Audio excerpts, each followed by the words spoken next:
നമസ്കാരം. ഏവർക്കും എല്ലാ ദിവസവും വൈകുന്നേരമുള്ള പോസ്റ്റ് മാർക്കറ്റ് റിപ്പോർട്ടുകളിലേക്ക് സ്വാഗതം. ഇന്ന് ജൂലൈ 15, 2025 ചൊവ്വാഴ്ച. അങ്ങനെ തുടർച്ചയായിട്ട് 4 ട്രേഡിംഗ് സെക്ഷനില് നിഫ്റ്റിക്കുണ്ടായ നഷ്ടത്തോടു കൂടിയിട്ടുള്ള ക്ലോസിംഗിന് ശേഷം ഇന്ന് നമ്മുടെ മാർക്കറ്റിന് നേട്ടത്തോടു കൂടിയിട്ട് വ്യാപാരം അവസാനിപ്പിക്കുവാനായിട്ട് സാധിക്കുകയുണ്ടായി. ഇന്നത്തെ റാലിക്ക് പ്രധാനമായിട്ടും സഹായകമായത് ഇന്നലെ ബെറ്റർ ആയിട്ട് വന്ന WPI ഇൻഫ്ലേഷൻ ഡേറ്റയാണ് നമ്മുടെ മാർക്കറ്റിനെ വലിയൊരു ഫോളിൽ നിന്നും രക്ഷിച്ചതെങ്കിൽ ഇന്ന് 4 ദിവസത്തെ നഷ്ടത്തിൽ നിന്ന് നമ്മുടെ മാർക്കറ്റിനെ കരകയറ്റിക്കൊണ്ട് നേട്ടത്തോടു കൂടി വ്യാപാരം അവസാനിപ്പിക്കുവാൻ സഹായകമായത് ഇന്നലെ നമ്മുടെ മാർക്കറ്റ് ക്ലോസ് ആയതിനു ശേഷം വന്ന CPI ഇൻഫ്ലേഷൻ ഡേറ്റ തന്നെയാണ്. 6 വർഷത്തിന് ശേഷം ഏറ്റവും താഴ്ന്ന നിലയിലേക്ക് CPI ഇൻഫ്ലേഷൻ പതിക്കുകയുണ്ടായി. എക്സ്പെക്ടേഷനെയൊക്കെ മറികടന്നുകൊണ്ട് 2.1%. സോ ഇന്നത്തെ നമ്മുടെ മാർക്കറ്റിന്റെ റാലിയിലെ പ്രധാന triggering point CPI inflation data തന്നെയായിരുന്നു. ഇന്ത്യയുടെ ഇൻഫ്ലേഷൻ റേറ്റ് ഒരു കംഫർട്ട് സോണിലേക്ക് വന്നതോടുകൂടി തന്നെ അത് മാർക്കറ്റിന്റെയും നിക്ഷേപകരുടെയും ആത്മവിശ്വാസത്തെ വർദ്ധിപ്പിക്കുകയുണ്ടായി. വരുന്ന ഓഗസ്റ്റ് മാസത്തിൽ തന്നെ റിസർവ് ബാങ്കിന്റെ ഭാഗത്തു നിന്നും ഒരു റേറ്റ് കട്ടും മാർക്കറ്റ് ഇതിന്റെ ഫലമായിട്ട് എക്സ്പെക്ട് ചെയ്യുന്നുണ്ട്. ഇതുകൂടാതെ മറ്റ് അനവധി കാര്യങ്ങളുണ്ട് ഇന്നത്തെ മാർക്കറ്റിന്റെ റാലിയിലേക്ക് നയിച്ചു. ആ കാര്യങ്ങളൊക്കെ ഈ വീഡിയോയിൽ നമുക്ക് ഡിസ്കസ് ചെയ്യാം. ഇന്ന് നമ്മുടെ ലീഡിംഗ് ഇൻഡസീസ് ആയ സെൻസെക്സും നിഫ്റ്റിയും ബാങ്ക് നിഫ്റ്റിയും ഫിൻ നിഫ്റ്റിയും ബോർഡർ മാർക്കറ്റ്സ് എല്ലാം നേട്ടത്തോടു കൂടി തന്നെയാണ് വ്യാപാരം അവസാനിപ്പിക്കുകയുണ്ടായത്. പെർസെന്റേജ് വൈസ് നോക്കുമ്പോൾ എല്ലാ മെയിൻ ഇൻഡസീസും ഏകദേശം ഒരേ ലെവലിൽ തന്നെയാണെന്ന് പറയുവാനായിട്ട് സാധിക്കും. ഇന്ന് നമ്മുടെ മാർക്കറ്റിൽ സ്ലൈറ്റ്ലി ഒരു പോസിറ്റീവ് ഓപ്പണിംഗ് ആണ് ലഭ്യമായിരുന്നത്.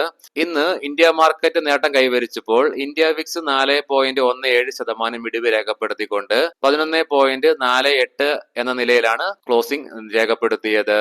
ഇന്ന് NSEയിൽ 1774 കമ്പനികൾ നേട്ടത്തോടുകൂടി വ്യാപാരം അവസാനിപ്പിച്ചപ്പോൾ 885 കമ്പനികൾ നഷ്ടത്തോടുകൂടി വ്യാപാരം അവസാനിപ്പിക്കുകയുണ്ടായി. ഇന്ന് നമ്മുടെ മാർക്കറ്റില് എല്ലാ ഇൻഡസീസും നേട്ടത്തോടുകൂടി തന്നെ വ്യാപാരം അവസാനിപ്പിച്ചു. Pharma, auto, PSU bank, consumer durables, reality തുടങ്ങിയ സെക്ടറുകളിൽ 0.5% മുതൽ 1%-ഓളം റാലി കാണുവാനായിട്ട് സാധിച്ചു. തത്സമയം തുടർച്ചയായി 2 ദിവസമായിട്ട് ബോർഡർ മാർക്കറ്റുകൾ നല്ല പ്രകടനമാണ് കാഴ്ചവെക്കുകയുണ്ടായത്. ഇന്നലെ 0.5% ഉയർച്ചയാണെങ്കിൽ ഇന്ന് 1%-ലേറെ നേട്ടം കൈവരിക്കാനായി സ്മോൾ ക്യാപ്പിനും മിഡ് ക്യാപ്പിനും. നിഫ്റ്റിയില് ഇന്ന് ഹീറോ മോട്ടോർ കോർപ്പ്, സൺ ഫാർമ, ബജാജ് ഓട്ടോ, അപ്പോളോ ഹോസ്പിറ്റൽസ്, ബജാജ് ഫിൻസർവ് തുടങ്ങിയ സ്റ്റോക്കുകളിൽ നേട്ടം കൈവരിക്കുകയുണ്ടായി. തത്സമയം നിഫ്റ്റിയിൽ HCL Technologies, HDFC Life, SBI Life Insurance, Eternal, Tata Steel തുടങ്ങിയ സ്റ്റോക്കുകൾ നഷ്ടം നേരിടുന്നതായിട്ടും കാണുകയുണ്ടായി. ഇന്ന് ഇന്ത്യൻ രൂപ അമേരിക്കൻ ഡോളറിനെതിരെ 18 പൈസയുടെ നേട്ടം കൈവരിച്ചുകൊണ്ട് 85.81 എന്ന നിലയിൽ വ്യാപാരം അവസാനിപ്പിക്കുവാനായിട്ട് സാധിച്ചു. ഇന്നത്തെ നമ്മുടെ മാർക്കറ്റിന്റെ റാലിയെ പ്രധാനമായിട്ടും സഹായിച്ചത് ഇന്നലെ വന്ന പോസിറ്റീവായ WPI ഇൻഫ്ലേഷൻ ഡേറ്റയും CPI ഇൻഫ്ലേഷൻ ഡേറ്റയും അതേ തുടർന്ന് മാർക്കറ്റിനും നിക്ഷേപകർക്കും വന്ന റേറ്റ് കട്ടിലുള്ള എക്സ്പെക്ടേഷൻ ഒക്കെ ആണെങ്കിലും ഇന്നലെ ട്രംപിന്റെ ഭാഗത്തു നിന്ന് റഷ്യക്കെതിരായ പ്രഖ്യാപനം വന്നതോടുകൂടിയിട്ട്, അതായത് ഉക്രൈൻ വാർ 50 ദിവസം കൊണ്ട് തീർക്കണമെന്ന ഒരു വാണിംഗ് നൽകിയതിന്റെ ഫലമായിട്ട് ക്രൂഡ് ഓയിലിന്റെയും ബ്രന്റ് ക്രൂഡിന്റെയും പ്രൈസിൽ ഇടിവ് നേരിടുകയുണ്ടായി. തത്സമയം ഇന്ന് നമ്മൾ പ്രീ മാർക്കറ്റ് റിപ്പോർട്ടിൽ മെൻഷൻ ചെയ്തതുപോലെ കുറെ ഇൻഫ്ലേഷൻ ഡേറ്റകൾ US നിന്നും വൈകുന്നേരം ഇന്ത്യൻ സമയം 6 മണിയോടുകൂടി തന്നെ റിലീസ് ചെയ്യാനുണ്ട്. അതിന്റെ ഫലമായിട്ട് നിക്ഷേപകരിൽ അനിശ്ചിതത്വം നിലനിൽക്കുന്നതുകൊണ്ട് നിക്ഷേപകരൊക്കെ സ്വർണത്തിലേക്ക് നിക്ഷേപം വർദ്ധിപ്പിക്കുകയുണ്ടായി. തൽഫലമായിട്ട് ഗോൾഡിന്റെ വിലയില് ഉയർച്ച കാണുവാനും സാധിക്കുകയുണ്ടായി. നിക്ഷേപകർ ആത്മവിശ്വാസം വീണ്ടെടുത്തതിനെ തുടർന്ന് തുടർച്ചയായി 4 ദിവസത്തെ ഇടിവിന് ശേഷം നിഫ്റ്റി ITയില് ഇന്ന് 1%-ന്റെ റാലി ദൃശ്യമായി. അതുപോലെ തന്നെ ഇന്ന് ഗ്ലെൻ ഇൻഡസ്ട്രീസിന്റെ IPO ലിസ്റ്റിംഗ് ആയിരുന്നു BSE SME പ്ലാറ്റ്ഫോമില്. 62%-ന്റെ പ്രീമിയത്തിന്റെ നേട്ടം സ്റ്റോക്കിൽ കൈവരിക്കുകയുണ്ടായി. പവർമെക് പ്രൊജക്ട്സിന് SGVNന്റെ ഭാഗത്തു നിന്നും 551 കോടി രൂപയുടെ പുതിയ ഓർഡറുകൾ ലഭിച്ചു എന്നുള്ള വാർത്തകൾ വരുന്നുണ്ട്. സ്റ്റോക്കിനെ ഡൗൺഗ്രേഡ് ചെയ്തതിന്റെ ഫലമായിട്ട് IDFC ഫസ്റ്റ് ബാങ്കില് 5 ട്രേഡിംഗ് സെക്ഷൻസ് കൊണ്ട് 6%-ന്റെ ഇടിവ് രേഖപ്പെടുത്തി. നമ്മൾ ഏതാനും ദിവസങ്ങൾക്ക് മുന്നേ സ്റ്റോക്കിംഗ് ന്യൂസിൽ ഈ ന്യൂസ് പങ്കുവച്ചിരുന്നു UBS സ്റ്റോക്കിനെ ഡൗൺഗ്രേഡ് ചെയ്ത കാര്യം. അതുപോലെ തന്നെ ഇന്ന് ഉച്ചയ്ക്ക് ശേഷം BSEയുടെ ഭാഗത്ത് നിന്ന് ഒരു അറിയിപ്പ് വരികയുണ്ടായി. ഞായറാഴ്ച ബൈ മെയിൽ വഴി ബോംബ് ഭീഷണി ലഭിച്ചു എന്നുള്ള വാർത്തകൾ. എന്നാൽ അധികാരികളൊക്കെ അതിനുവേണ്ട അന്വേഷണങ്ങളൊക്കെ നടത്തി തൽഫലമായിട്ട് ഈ ബോംബ് ഭീഷണി വ്യാജമാണെന്ന് കണ്ടെത്തിയതായിട്ടും BSEയുടെ ഭാഗത്ത് നിന്ന് ഒരു അറിയിപ്പ് വന്നിട്ടുണ്ട്. നമുക്ക് ഗ്ലോബൽ മാർക്കറ്റുകൾ പരിശോധിക്കാം. നിലവിലെ ഡോ ജോൺസ് ഫ്യൂച്ചർ സ്ലൈറ്റ്ലി പോസിറ്റീവായിട്ട് വ്യാപാരം തുടരുന്നു.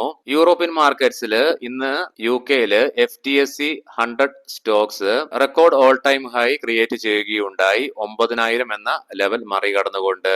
നിലവില് FTSE ഫ്ലാറ്റ് ആണെങ്കിലും ഫ്രാൻസ് മാർക്കറ്റും ജർമ്മൻ മാർക്കറ്റും നേട്ടത്തോടുകൂടി തന്നെ വ്യാപാരം തുടരുന്നുണ്ട്. ഇന്ന് യൂറോപ്യൻ മാർക്കറ്റിന്റെ ഉണർവിലേക്ക് പ്രധാനമായും നയിച്ചത് കഴിഞ്ഞ ദിവസം നമ്മൾ കണ്ടു ട്രംപിന്റെ ഭാഗത്ത് നിന്നും യൂറോപ്യൻ യൂണിയൻ രാജ്യങ്ങൾക്കെതിരെ 30% അഡീഷണൽ ട്രേഡ് താരിഫ് നടപ്പാക്കുമെന്ന്.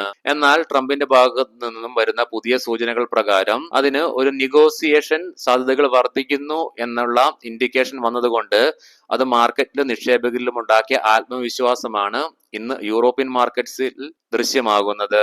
ഏഷ്യൻ മാർക്കറ്റ്സിലേക്ക് വരുമ്പോൾ ചൈനീസ് മാർക്കറ്റ് ഒഴികെ നിലവിൽ വ്യാപാരം തുടർന്നുകൊണ്ടിരിക്കുന്നതും അടച്ചതുമായ എല്ലാ മാർക്കറ്റുകളും പോസിറ്റീവിലാണ്. കൊമോഡിറ്റിയിലേക്ക് വരുമ്പോൾ നിലവില് ബ്രന്റ് ക്രൂഡിന്റെയും ക്രൂഡ് ഓയിലിന്റെയും പ്രൈസിൽ ഉണ്ടാകുന്ന ഇടിവ് തുടർന്നുകൊണ്ടിരിക്കുന്നു. തത്സമയം ഗോൾഡിൽ ഉയർച്ച തന്നെ ആണ്. ഇനി നമുക്ക് ഇന്നത്തെ പ്രധാനപ്പെട്ട സ്റ്റോക്കിംഗ് ന്യൂസുകൾ പരിശോധിക്കാം. മുൻകൂട്ടി ഓർമ്മിപ്പിച്ചു കൊള്ളട്ടെ, ഇതൊരു ബൈ ഓർ സെൽ റെക്കമെൻഡേഷൻ അല്ല. യെസ് ബാങ്ക് പുതിയ വാർത്തകൾ വരുന്നത് പ്രകാരം Sumitomo Mitsui financial group $1.1 billion additional investment നടത്തുന്നു എന്നുള്ള വാർത്തകൾ വരുന്നുണ്ട്. ഇതിനു മുൻപേ മെയ് മാസത്തില് ഇതേ ഗ്രൂപ്പ് യെസ് ബാങ്കില് $1.6 ബില്യന്റെ നിക്ഷേപം നടത്തിയിരുന്നു. സോ ഈ ന്യൂസ് പുറത്തു വന്നതിനെ തുടർന്ന് സ്റ്റോക്കിൽ ഇന്ന് 3% ഉയർച്ചയും അനുഭവപ്പെടുന്നതായിട്ട് ദൃശ്യമായി. കല്യാൺ ജുവല്ലേഴ്സ് ജയം ഫിനാൻഷ്യൽ സ്റ്റോക്കിന് ബൈ റേറ്റിംഗ് നൽകിയിട്ടുണ്ട്. സ്റ്റോക്കിന് 700 രൂപ പെർ ഷെയർ എന്ന ടാർഗറ്റ് പ്രൈസും നൽകിയിട്ടുണ്ട്.